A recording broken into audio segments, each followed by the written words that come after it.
Some investors might need an introduction to Vanuatu. Andre, tell us where it is and why you've decided to base yourself there. Okay, well, Vanuatu is an archipelago of 83 islands. It's about 2.5 hours from Brisbane, or the capital, to Port Vila, and about 3.5 hours from Sydney. It's about 3 hours from Auckland, and it's fairly close, about an hour from Fiji. And the reason I based myself there is I fell in love with it in 1997 when I went there on a cruise ship. The smiles are genuine, the people are genuine, and it's a lovely, relaxed place to live and work. And the fact that it's an international finance centre also helps. How was FTM formed? What's the philosophy? Okay, FTM basically stands for forget the market. The whole concept behind it was to create an investment portfolio that could make money no matter what. That clients could basically take the lump out of their throats when they looked at the news, and instead of worrying about the Dow and everything else falling, they could be confident in knowing they will continue to make money irrespective of market conditions or direction. Forget the market is, to say the least, intriguing. How would you compare FTM to other investments? Okay, well, basically we can make money no matter what. If you looked at FTM, or the underlying investments in FTM, which have been around since 1997, from 1997 till July 2011, if you had your money in the Dow, you would have made 159% over that time with dividends reinvested.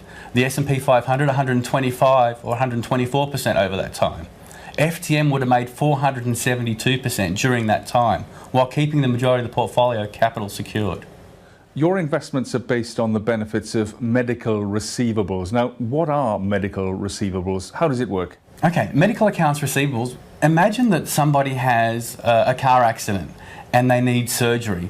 Well, the receivables company will fund that surgery now for them once they've conducted their due diligence, which, by the way, they tend to reject 3 out of every 4 cases they look at. But they fund the operation, any implants and anything else that's needed, and then they get paid by the insurance company at a later date, enabling the person to get back to work sooner and get on with their life sooner. Now, by doing that, they pay the hospitals and everything else at a slightly reduced rate and hold the receivables on average for 2 years and receive the money then. The receivables have been around since 1997 and never ever lost money, been tried and tested in some of the most difficult markets around. On top of that, we make sure that no more than 10% of the receivables are tied to any insurance company.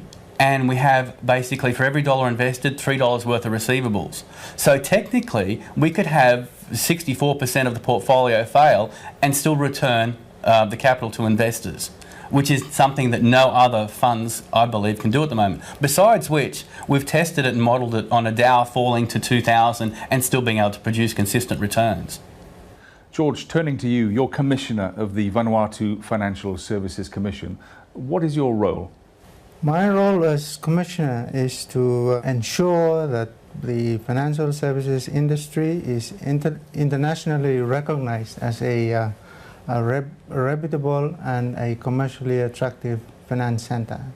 As we've touched on, Vanuatu might not be familiar to many viewers, so what's it like?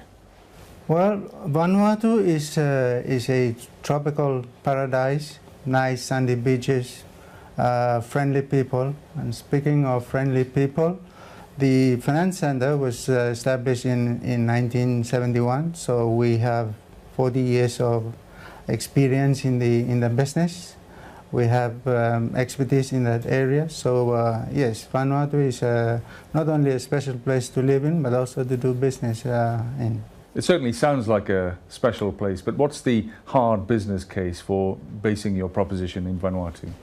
Vanuatu has a history, 40 years of it, but it's also there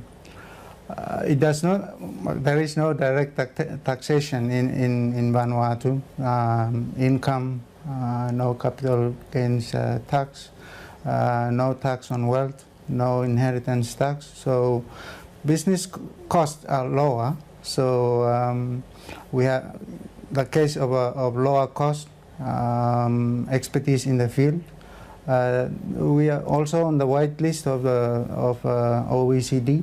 So in terms of cost, of expertise, and meeting international standards, and of course with FTM winning award this year, I mean, provides justifies a good case for conducting business in Vanuatu. Yes, being on the whitelist is very important. Looking ahead, what are your aspirations for Vanuatu as an investment hub in the region?